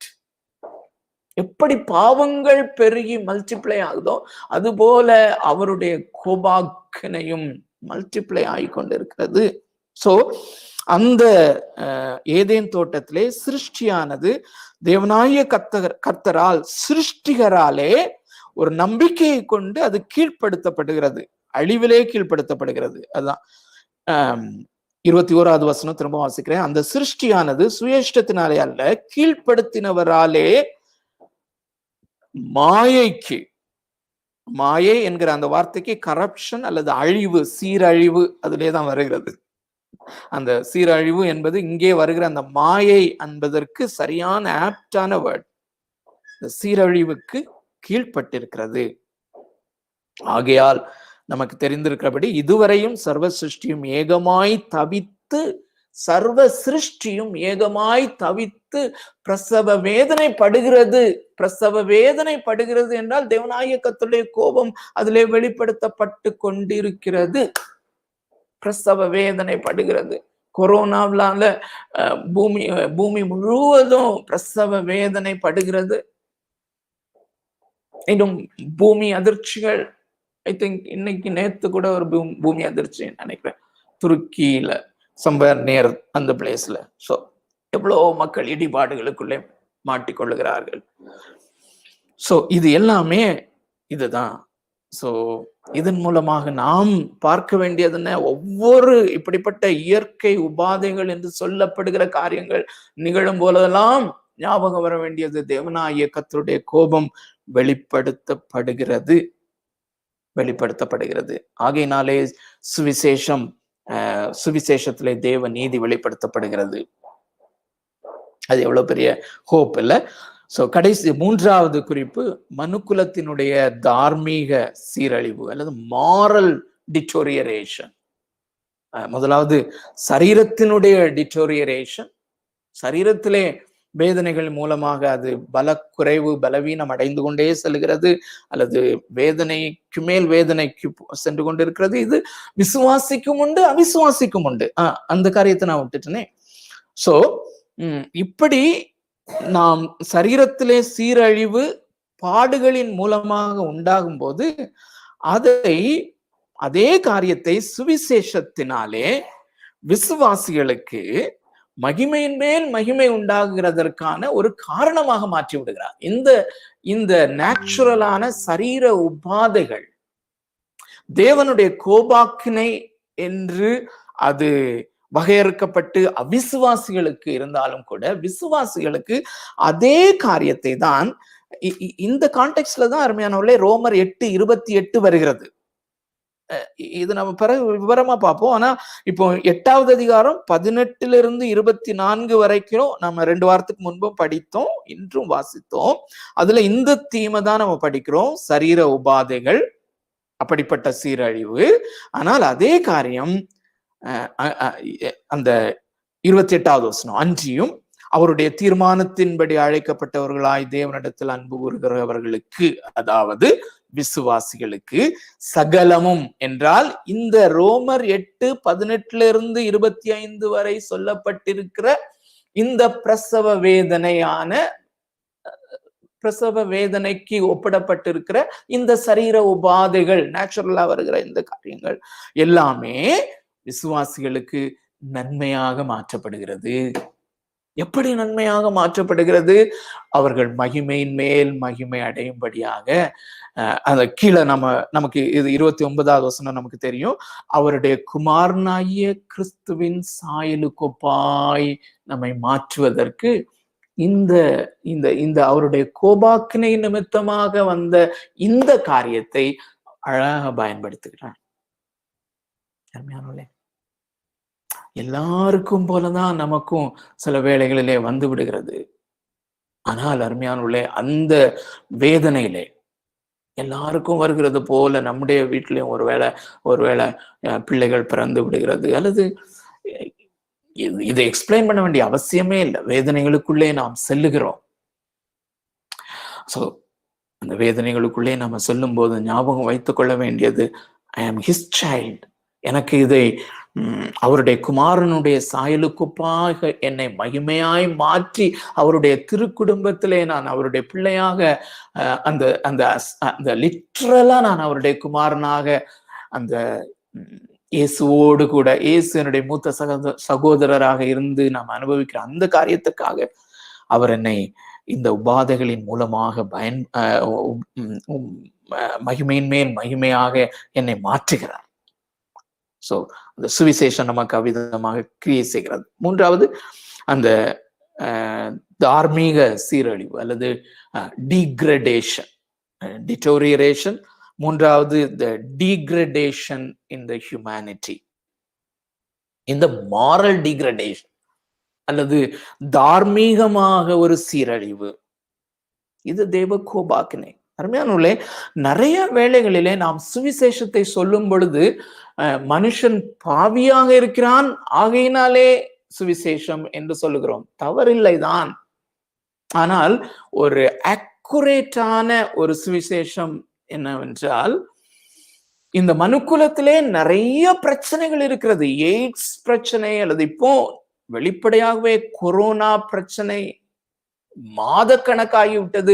இன்னும் எவ்வளவு மாதம் இருக்கும் என்று தெரியாது. It's a burning problem, number 1 problem. அதனால எக்கனாமிக் டவுன்ஃபால் இப்படியெல்லாம் இருந்தாலும் கூட, இதை காட்டிலும், கொரோனாவினால வருகிற அந்த உபாதைகளை காட்டிலும் மேலானது தேவ கோபாக்கினை மனுஷன் மேல் இருப்பதுதான் என்றுதான் நாம் சுவிசேஷத்தை ஆரம்பிக்க வேண்டும். அப்ப இந்த கோபாக்கினை நிமித்தமாகத்தான் அந்த பாவத்தின் மேல் பாவம் மனுஷனுக்கு வருகிறது. ஒரிஜினலா பாவம், பாவியாக நாம பிறக்கிறோம். பாவியாக பிறக்கும் போது இந்த தேவ கோபாக்கினை நமக்குள்ளே இருக்கிறது. ஆனால் நாம் தொடர்ந்து இந்த பாவத்திலே அல்லது அந்த தேவ கோபாக்கினையிலிருந்து மீட்கப்படாமல் இருக்கும் போது மேலும் மேலும் தேவன் பாவத்திற்குள்ளே தள்ளுகிற ஒரு கோபாக்கினை, மாரல் டிகிரடேஷன். இதைத்தான் நாம் தொடர்ந்து படிக்க போகிறோம். இந்த 1வது அதிகாரத்திலே 19வது வசனத்திலிருந்து நாம் அதைத்தான் நாம் பார்ப்போம். ஆனா ஒரு சில சொற்றொடர்களை மாத்திரம் நாம் இந்த குறிப்பை சரியாக புரிந்து கொள்ளும்படி உங்களுக்கு முன்பதாக வைக்க விரும்புகிறேன். 24வது வசனம், அதாவது ரோமருக்கு எழுதின நிருபம் 1வது அதிகாரம் 24வது வசனம், 26வது வசனம், 28வது வசனம் முழுமையாய் வாசிக்கிறது ரொம்ப நல்லது. ஆனாலும் நமக்கு தெரிந்த காரியங்கள் தான். சோ அந்த மாரல் டீக்ரடேஷன் எப்படி வருகிறது என்று அந்த 20வது வசனத்திலிருந்தே அது தொடங்குகிறது. அப்படி வரும்போது 24வது வசனத்திலே, இது நிமித்தம் அவர்கள் தங்கள் இருதயத்தில் உள்ள இச்சைகளினாலே ஒருவரோடு ஒருவர் தங்கள் சரீரங்களை அவமானப்படுத்தத்தக்கதாக, நன்றாக கவனியுங்கள், தேவன் அவர்களை அசுத்தத்திற்கு ஒப்பு கொடுத்தார். God handed them over to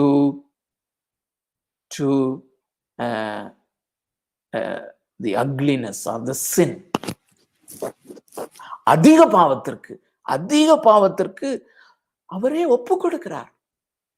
அல்லது ரோமருக்கு எழுதின நிருபம் 9வது அதிகாரத்தினுடைய லாங்குவேஜ் படி சொன்னா, பார்வோனுடைய இருதயத்தை கடினப்படுத்தினவர். இங்கே மனுஷன் சுவிசேஷத்தை ஏற்றுக்கொள்ளாதபடி, சுவிசேஷத்திலே தேவனுடைய நீதி இலவசமாய் அருளப்படுகிறதை அவன் அல்ல தட்டும் பொழுது அவனுடைய இருதயம் கடினப்படுகிறது.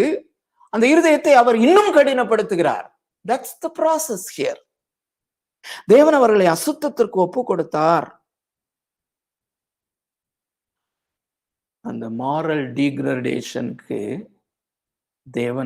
தேவன் ஒப்பு கொடுப்பதே தேவனாகிய கர்த்தருடைய உக்ர கோபத்தினுடைய வெளிப்பாடு.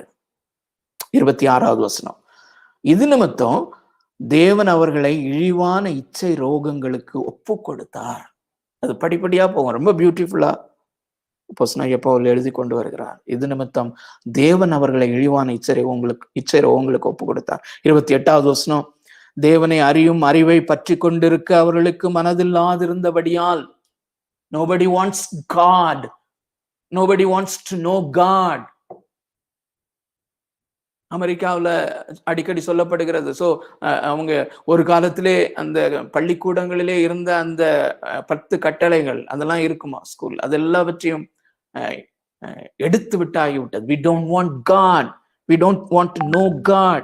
ஸோ தேவனை அறியும் அறிவை பற்றி கொண்டிருக்க அவர்களுக்கு மனதில்லாது இருந்தபடியால் தகாதவைகளை செய்யும்படி தேவன் அவர்களை கேடான சிந்தைக்கு ஒப்பு கொடுத்தார். பயங்கரமா இருக்குல்ல? God himself handed them over to ugly thinking. இன்னும் கேடான காரியங்களை சிந்திக்கும்படி ஒப்பு கொடு. தேவனே தன்னுடைய சர்வ வல்லமையிலே இப்படி ஒரு மனுஷனை கேடான சிந்தனைக்கு ஒப்பு கொடுக்கும் போது எப்படி இருக்கும்ல? எவ்வளவு பயங்கரமான காரியம். ஐ திங்க் இந்த 3 காரியத்திலுமே இது மிக மிக பயங்கரமானது என்று யோசிக்கிறேன். 3மே அப்படித்தான் இல்ல? சோ தார்மீக சீரழிவு. ஆனால் விசுவாசிகளுக்கு அது எப்படி மாறுகிறது? நாம் மனம் திரும்பி சுவிசேஷத்தை ஏற்றுக்கொள்ளும் பொழுது, விசுவாசித்து சுவிசேஷத்தை ஏற்றுக்கொள்ளும் பொழுது என்ன நடக்கிறது? இந்த மாரல் டிகிரடேஷனுக்கு பதிலாக, இந்த தார்மீக சீரழிவுக்கு பதிலாக தார்மீக முன்னேற்றம் அல்லது படிப்படியாக நாம் பரிசுத்தத்திலே வளர்கிறோம். sanctification, அதுதான் 3 அல்லது 4 சீரீஸா நம்ம பார்த்தோம். எப்படி நாம் அந்த ஆப்டாட் மூலமாக பரிசுத்த ஆவியானவர் நமக்கு ஒரு பெரிய வரப்பிரசாதமாக, பெரிய ஈவாக அருளப்பட்டிருக்கிறார். அந்த பரிசுத்த ஆவியானவர் நம்மை நடைமுறை பரிசுத்த வாழ்க்கையிலே நடத்தி கொண்டு மேலோங்கி நாம் மகிமையின் மேல் மகிமை அடைந்து கொண்டிருக்கிறோம். இயேசுவை போல மாறிக்கொண்டிருக்கிறோம். We are being transformed into the image of Christ. Like Jesus. இயேசுவை போல மாறிக்கொண்டிருக்கிறோம். இந்த பாக்கியம். சோ இப்பொழுது நாம இந்த கோபாக்கினைய நம்ம பார்த்தோம். ஆனா இப்ப இந்த 1வது அதிகாரம் 17வது வசனத்தோடு கூட இதை கண்டிப்பாக இணைக்க வேண்டும். ஏனென்றால் தேவ கோபாக்கினை வெளிப்படுத்தப்பட்டிருக்கிறது என்று சொல்லும் நேரத்தில் தேவ நீதி இலவசமாய் வெளிப்படுத்தப்பட்டிருக்கிறது, படுகிறது இன்றும் கூட. ஒருவேளை யூடியூப்ல கூட யாராயிலும் இன்று வரையிலும் அந்த மறுபடியும் பிறந்தேன் என்கிற அந்த நிச்சயம் இல்லாமல் யாராவது இருப்பீர்களே, ஆனால் நீங்கள் மறுபடியும் பிறந்தீர்களா என்று கேட்கும் போது அது சரியாக தெரியவில்லையே, நான் பிறக்கலையோ அப்படின்னு சொல்லி இருப்பீர்களே, ஆனால் இந்த காரியம், இந்த ஒரு பைபிள் ஸ்டடி மூலமாக உங்களுக்குள்ளே ஒரு அசைவு ஏற்படுகிறது என்றால், காட், சாவரின் காட், சர்வ ஆளுமையுள்ள தேவனாகிய கர்த்தர் உங்களுக்குள்ளே விசுவாசத்தை உற்பத்தி செய்து கொண்டிருக்கிறார் என்றுதான் சொல்ல வேண்டும். சோ அதற்கு இடம் கொடுங்கள். ஜஸ்ட் அக்செப்ட், அவ்வளவுதான். சோ அதற்கு தொடர்பு படுத்தும் வகையாக 1-2 வசனங்களை வாசிக்க விரும்புகிறேன். அருமையானவர்களே, ரோமருக்கு எழுதின நிருபம் 2வது அதிகாரம் 4வது வசனம். இந்த சுவிசேஷத்திலே தேவ நீதி வெளிப்படுத்தப்படுகிறதோடு கூட அது அது நடைமுறையிலே தனிப்பட்ட வாழ்க்கையின் அனுபவமாக மாறும்படி அவருடைய அன்பும் வெளிப்படுத்தப்படுகிறது என்று 4வது வசனத்திலே 2:4 வாசிக்கிறோம். அல்லது அந்த வசனத்தை வாசிக்கிறேன். அல்லது தேவ தயவு, the kindness of God. இந்த வார்த்தைகள் மிக முக்கியம். அருமையானவர்களே, பிளாக் அண்ட் ஒயிட்ல நம்ம வாசிக்கிறோம், ஆனா இது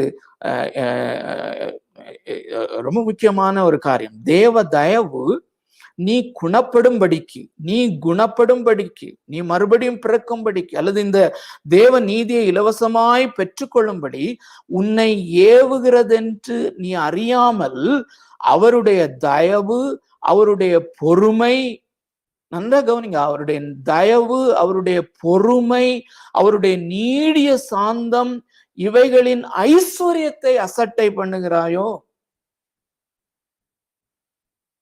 அந்த எதை நான் உன்னிப்பாக, ஆழமாக, அழுத்தம் திருத்தமாக கவனிக்க வேண்டும் என்று விரும்புகிறேன் என்றால், ஐஸ்வர்யம், the richness. அந்த இல்லஸ்ட்ரேஷனை மனசுல கொண்டு வாங்க. 200 crores, 200 கோடி வர்த் உள்ள ஒரு ப்ராப்பர்ட்டி பாரிஸ் கார்னர் பக்கத்துல நீங்க அபகரிக்கும்படி, அதை நீங்கள் சொந்தமாக்கி கொள்ளும்படியாய் அந்த டாக்குமெண்ட்ஸை நீங்க உங்க சித்தப்பாட்ட பெறும்படி பெற்று அதை நீங்கள் அபகரிக்கும்படியாய் போகும்போது உங்களுக்குள்ள எப்படிப்பட்ட ஒரு த்ரில் இருக்கும்ல. 200 crores worth ப்ராப்பர்ட்டிக்கு நான் சொந்தமாக போறேன். அதை காட்டிலும் எத்தனையோ அளவு மடங்கு அதிகம்தான் இப்போ இந்த வசனத்தின்படி தேவனாகிய கர்த்தருடைய தேவ தயவு, பொறுமை, நீடிய சாந்தம், இவைகளினுடைய அந்த ஐஸ்வர்யம். உண்மையானவர்களே, தேவனாகிய கர்த்தர் நம்முடைய இருதயத்தின் கண்களை திறப்பாராக, so that we can feel the weight of this verse. இந்த வசனத்தினுடைய அல்லது இந்த ரிச்னஸ், இந்த ஐஸ்வர்யத்தினுடைய அந்த ரியாலிட்டி, அதாவது அந்த 200 crores worth, அது நமக்கு ரியாலிட்டியா தெரியாம அது ஷேடோ தான். ஆனா இதுதான் ரியாலிட்டி அப்படின்னு தெரிய வைப்பாரானால், ஆண்டவர் நம்ம தெரிய வைப்பாரானால் எவ்வளவு பெரிய ஆசீர்வாதம். அருமையானவர்களே, சோ இதே காரியத்தை தான் எபேசியர் 2:4 நம்ம படிக்கிறோம். சோ நீங்க இன்னொருத்தருக்கு காஸ்பல் சொல்லும் போது உங்களுக்கு ஈஸியா இருக்கும். அந்த ரோமர் 2:4, எபேசியர் 2:4. சோ அதை வாசிடலாமா? எபேசியர் குயிக்கா வாசிடலாம். ஏன்னா தேவனாகிய கர்த்தருடைய ஐஸ்வர்யத்தை பார்க்கிற ஒரு வசனம். தம்பி, வெரி குட். தேவனோ இரக்கத்தில் ஐஸ்வர்யம் உள்ளவராய். சோ தயவு, பொறுமை, நீடிய பொறுமை என்று இங்க பார்த்தோம். தேவனோ இரக்கத்தில் ஐஸ்வர்யம் உள்ளவராய் நம்மில் அன்பு கூர்ந்த தம்முடைய மிகுந்த அன்பினாலே, அருமையானவர்களே, ஒவ்வொரு நாளும் காலையில நாம எழும்பும் போது என்னுடைய ஜெபம், இந்த வேத பாட வகுப்பிலே கலந்து கொள்ளுகிற ஒவ்வொருவருடைய இருதயத்தையும் அதிகாலையில ஆண்டவர் முதலாவதாக இந்த சுவிசேஷத்துக்கு தரக்கட்டும். என்னுடைய ஜெபம், எனக்கு இதுதான் ஜெபம். ஆண்டவரே, ஒவ்வொரு நாளும் காலையில என்னுடைய இருதயத்தின் கண்களை திறந்து இந்த காஸ்பலுடைய அந்த குளோரியை நான் பார்க்கிறதுக்கு எனக்கு உதவி செய்யும் ஆண்டவரே. the real richness of the mercy of God, the love of God. ஏன்னா we are expected to live gospel living, gospel living, gospel living. இந்த சுவிசேஷ வாழ்க்கை வாழ நாம் அழைக்கப்பட்டிருக்கிறோம். ஸோ ஓகே, ஸோ இப்போ இது வந்து இந்த 17வது வசனத்தோடு நான் தொடர்பு படுத்த விரும்புகிறேன் என்று சொன்னேன். அதிலே அந்த ஒரு ஃப்ரேஸ், இன்னொரு ஃப்ரேஸை நான் மென்ஷன் பண்ணி நான் முடிக்க விரும்புகிறேன் இந்த முடிவிலே. அது என்னவென்றால், விசுவாசத்தினாலே உண்டாகும் தேவநீதி விசுவாசத்திற்கென்று இந்த சுவிசேஷத்திலே வெளிப்படுத்தப்படுகிறது. ஆங்கிலத்திலே it is revealed, the righteousness of God is revealed from faith to faith. அது ஆம்பிளிஃபைட் வெர்ஷன்ல எப்படி எழுதியிருக்காங்கன்னா, அது நல்லா கவனிங்க. For in the gospel the righteousness of God is revealed both springing from faith. இந்த நான் சொன்னேன் இல்லையா, இந்த ரட்சிக்கப்படாத யாராவது நீங்க இருப்பீங்கன்னா, அல்லது மறுபடியும் பிறவாத யாராவது இருப்பீர்களே ஆனால், இதை நீங்கள் கேட்கும் போது, ஒருவேளை இன்று உங்களுடைய ரட்சிப்பின் நாளாக இருக்குமானால் உங்களுக்குள்ளே ஒரு சலனம் ஏற்படுகிறது என்றால் அதற்கு அர்த்தம் என்னவென்றால், God is awakening faith in you. உங்களுக்குள்ளே ஒரு விசுவாசத்தை அவர் தட்டி எழுப்புகிறார். அது மாத்திரமல்ல, அது ஒவ்வொரு முறை நாம் வேதத்தை படிக்கும் பொழுதும் இன்னும் அதிகமாக தட்டி எழுப்பப்படுகிறது. சோ விசுவாசிகளாக நாம் இதை இணைந்து இந்த வேதத்தை படிக்கும் பொழுது உங்களுக்குள்ளே ஒரு சலனம் ஏற்படுமானால், எனக்குள்ளே ஒரு சலனம் ஏற்படுமானால், அந்த விசுவாசத்தை தேவன் தாமே அவருடைய சர்வ ஆளுமையிலே இன்னும் எழுப்ப பண்ணுகிறார். பியூட்டிஃபுல் இல்ல? சோ அதான் ஆம்பிளிஃபைட் வெர்ஷன்ல ரொம்ப கிளியரா போட்டிருக்காங்க. It is awakened for further awakening. அதை தமிழாக்கம் இப்படி செய்திருக்கிறேன். ஏனென்றால் விசுவாசத்தினாலே உதயமாகி தொடர்ந்தேர்ச்சியான விசுவாசத்தில் வழி நடத்துவதற்கு, அதாவது மென்மேலும் விசுவாசத்தை எழுப்புகிறது சுவிசேஷத்தினாலே. அதற்கு இந்த மென்மேலும் நம்ம விசுவாசத்திலே எழுப்பி விடுவதற்காக சுவிசேஷத்திலே இந்த தேவ நீதி வெளிப்படுத்தப்படுகிறது. அருமையானவர்களே, விசுவாசத்தை குறித்து அநேக காரியங்களை நாம் கற்றுக்கொண்டிருக்கிறோம். ஆனால் ஒரு காரியத்தை, நிறைய டைமென்ஷன்ல விசுவாசத்தை நம்ம பார்க்கும்போது தான் அதை குறித்த ஒரு ஓவரால் அண்டர்ஸ்டாண்டிங் நமக்கு உண்டாகும். இது ரொம்ப ரொம்ப மிக மிக முக்கியமான ஒரு காரியம். வேற ஒண்ணும் இல்ல, சின்னதா. விசுவாசம் என்பது கிரியைகளுக்கு ஆப்போசிட் ஆனது. கிரியை அப்படின்னு அது பிப்ளிக்கல் லாங்குவேஜ் ஆயிருது. ஆனா இப்படி நான் சொல்லுகிறேன், விசுவாசம் என்பது நாம் செய்கிற வேலைகளுக்கு ஆப்போசிட் ஆனது. ஏன் நான் இதை அழுத்தம் திருத்தமாக சொல்ல விரும்புகிறேன் என்றால், நாம் அவிசுவாசியாக இருந்தாலும் சரி, விசுவாசியாக இருந்தாலும் சரி, நாம் தேவனிடத்திலிருந்து இலவசமாக ஒன்றையும் பெற்றுக்கொள்வதற்கு நம்முடைய அந்த கரப்டான இருதயம் அதற்கு ஆயத்தமாக இல்லை. அருமையானவர்களே, இருக்காது. நேச்சுரலா கடவுள் ஆண்டவர் சொல்லுகிறார், நீ ஒண்ணுமே கொண்டு வராத, நீ வெறும் கையனா வா, என்னிடத்துல ஒன்றுமே இல்லைன்னு மாத்திரம் ஒத்துக்கொள் அப்படின்னா, அதுதான் மனுஷனுக்கு முடியாத காரியம். அதனாலதான் ஆண்டவர் இப்படி டிசைன் பண்ணியிருக்கிறார். அருமையானவர்களே, faith is radically opposite to work. ஒரு வசனத்தின் ஆதாரத்தில் அதை பார்ப்போம். ரோமருக்கு எழுதின நிருபம் 3வது அதிகாரம் 28வது வசனம். ரோமர் 3:28. ஆதலால் மனுஷன் நியாயப்பிரமாணத்தின் கிரியைகள் இல்லாமல் விசுவாசத்தினாலேயே நீதிமானாக்கப்படுகிறான். இங்கிலீஷ்ல ரொம்ப அழகா போட்டிருக்கோம், apart from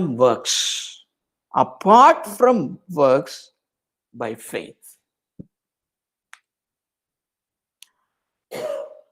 இதுதான் தொடர்ந்து பரிசுத்தமாகுதலின் அந்த ப்ராசஸ்லயும் ரொம்ப முக்கியமானது. ஆனா நாம என்ன செய்வோம்,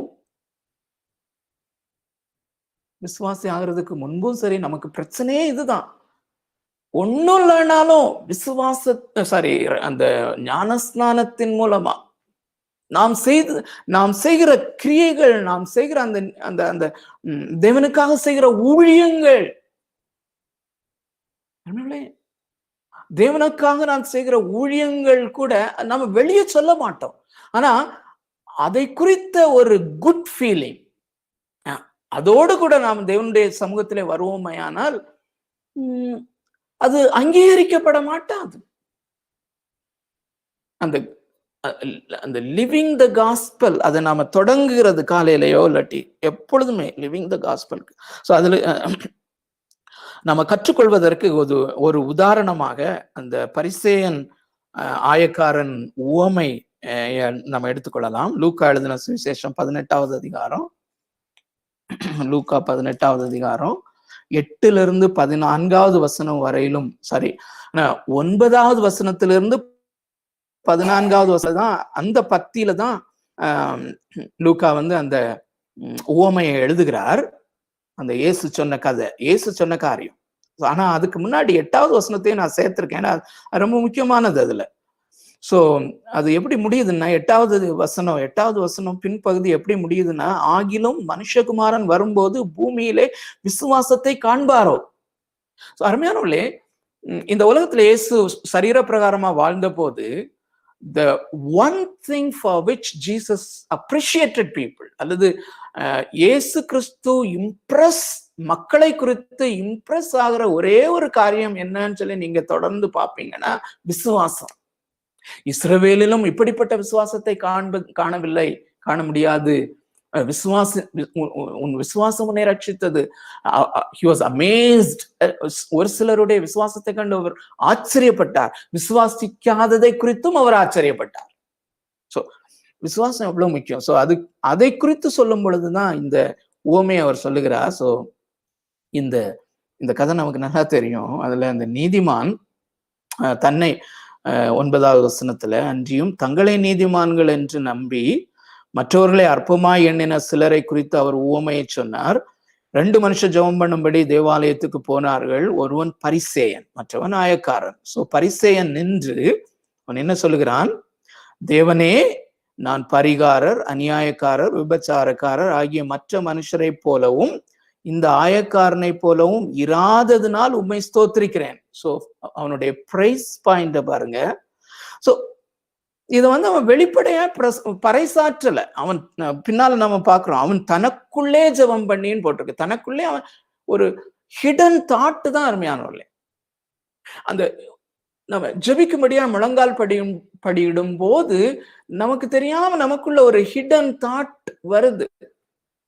ஹிடன் தாட் வருதோ அல்லது அது உள்ளுக்குள்ள அது அப்படி பதிஞ்சு இருக்குதோ, நான் நல்லா ஊழியம் செய்யறேன், நான் அப்படி செய்யறேன், எப்படி செய்யறேன், நான் மிஷனரி சப்போர்ட் பண்றேன்.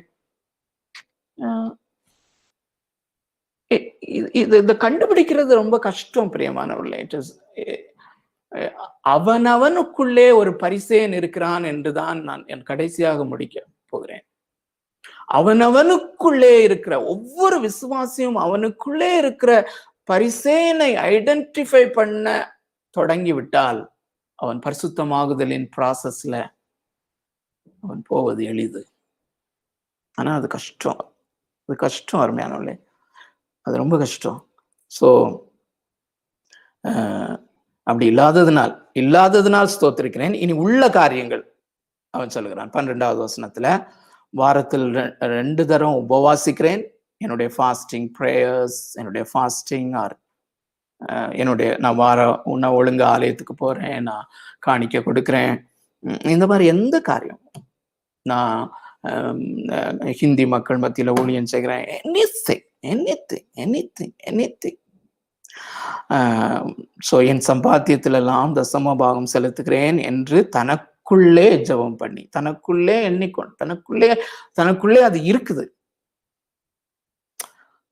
ஆனால் அடுத்தவன் என்ன சொல்றான்? ஆயக்காரன் அவன் தூரத்திலே நின்று தன் கண்களையும் வானத்துக்கு ஏறெடுக்க துணியாமல் தன் மார்பிலே அடித்து கொண்டு, தேவனே, பாவியாகிய என் மேல் கிருபையாயிரும்.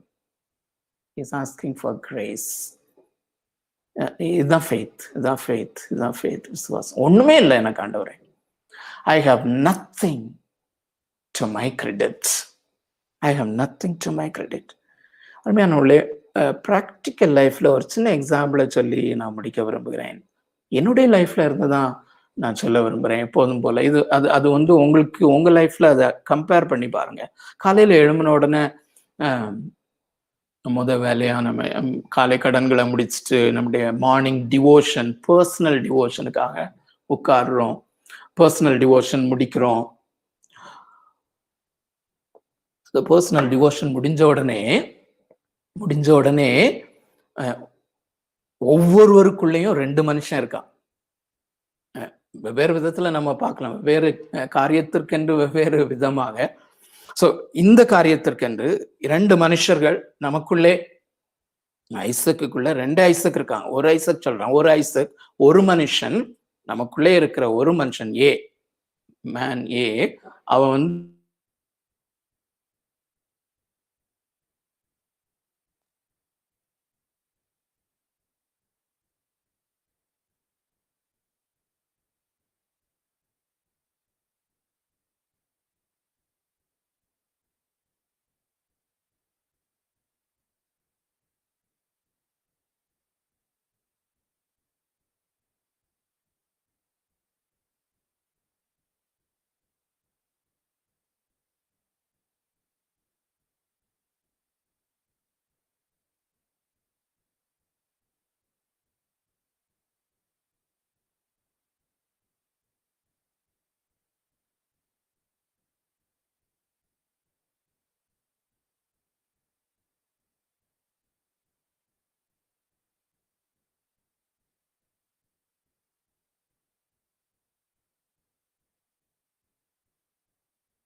ஓகே, சாரி, நெட்வொர்க் வந்துருச்சுன்னு நினைக்கிறேன். சாரி, கட் ஆயிடுச்சுன்னு நினைக்கிறேன்.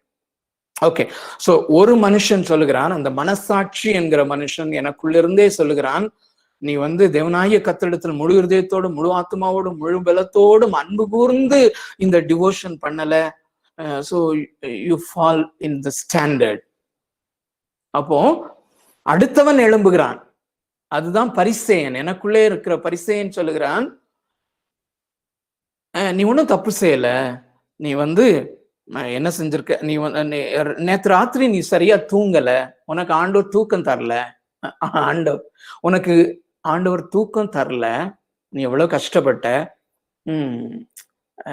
அவன் சொல்றான் அந்த மனுஷன், அதனாலதான் இப்படி ஆயிடுச்சு, அதனாலதான் டிவோஷன்ல வந்து எஃபெக்டிவா டிவோஷன் பண்ண முடியல அப்படின்னு சொல்லி இந்த பரிசேயன் he tries to self justify, என்னைத்தானே அங்கே ஜஸ்டிஃபை பண்ண விரும்புகிறான் இல்ல. சோ அடுத்த முறை நான் ஆண்டவர் சமூகத்திலே நான் எப்படி வருவேன்? நான் ஜஸ்டிஃபை பண்ணினவனாக வருவேனா, அல்லது ஆண்டவரே உண்மையாவே நான் தவறி விட்டேன் ஆண்டவரே, இப்படி ஒவ்வொன்றையும் யோசித்து பாருங்க அருமையானவர்களே. Think about your life. ஒவ்வொரு நாளும் உண்டு, ஒவ்வொரு காரியத்தையும் இந்த ஆஸ்பெக்ட்ல நம்ம திங்க் பண்ணா நல்லது அருமையானவர்களே. தேவன் தாமே அப்படிப்பட்ட கிருபையை நமக்கு தருவாராக. இந்த பரிசேயனையும் இந்த மனசாட்சி, இந்த 2 காரியத்தையும் பார்த்து இந்த ஆயக்காரனை போல ஒவ்வொரு முறை ஆண்டவர் பாதத்துல வரும்போதும், Lord except for the gospel, இந்த தேவ நீதியை நான் இலவசமாய் பெற்றுக்கொள்வதற்கு அது வெளிப்படுத்தப்படுகிறது. இதை இலவசமாய் நான் பெற்றுக்கொள்ள என்னிடத்திலே ஒன்றுமில்லை. நான் I have really failed. காலையில இருந்து ராத்திரி நாம் ஆண்டோடைய சமூகத்திலே போய் நிற்கிறோம் என்றால், காலையிலிருந்து டிவோஷன்ல இருந்து தொடங்கி, Lord I have failed you multiple times, அநேக முறை நான் உம்மை துக்கப்படுத்தி இருக்கிறேன், நான் பாவியாகவே நான் வருகிறேன், என்னிடத்திலே கிரெடிட் பண்ணி எனக்கு நன்மையான ஒரு காரியம் இருக்கென்று என்னை குறித்து எண்ணுவதற்கு நிலை ஒன்றுமே இல்லை ஆண்டவரே. நான் வானத்துக்கு நேராக கண்களை ஏறெடுக்க தகுதியுடையவன் அல்ல ஆண்டவரே. பீமர்ஸ் இந்த ஒரு சின்ன ஜெபம் கூட பண்ணா போதும், அந்த தேவனுடைய நீதியை நாம் இலவசமாய் பெற்றுக்கொள்ளும்படி. இன்னும் இட் ஹெல்ப்ஸ். ஒவ்வொரு முறை நாம் பரிசுத்தத்திற்காக ஜெபிக்கும் போது, அந்த ஆப்டாட் ஜெபிக்கும் போது இது நமக்கு முதலாவது இருக்க வேண்டும். First, I am initially accepted in this manner. நான் இலவசமாய் அவருடைய நீதியை விசுவாசத்தினாலே மாத்திரம் பெற்றுக்கொள்ள நான் பணிக்கப்பட்டிருக்கிறேன். அது இலவசமாக மாத்திரம் கொடுக்கப்படுகிறது. எதையும் கொண்டு வருகிற மனுஷனுக்கு ஒன்றுமே கிடைக்காது.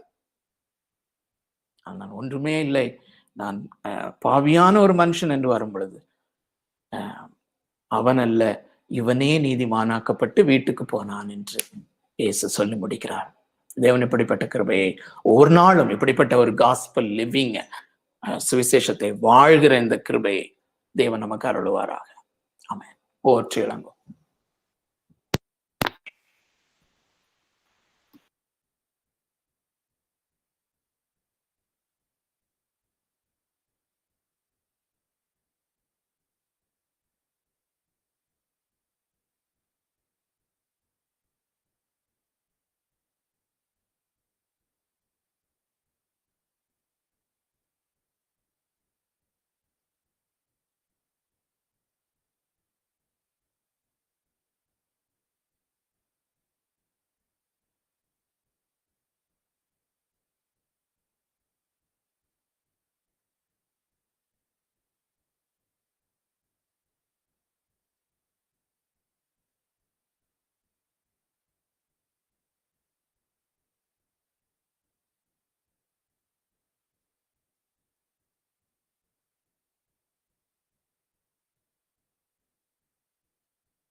ஸ்தோத்திரிக்கிறோம் அப்பா, துதிக்கிறோம் ராஜா.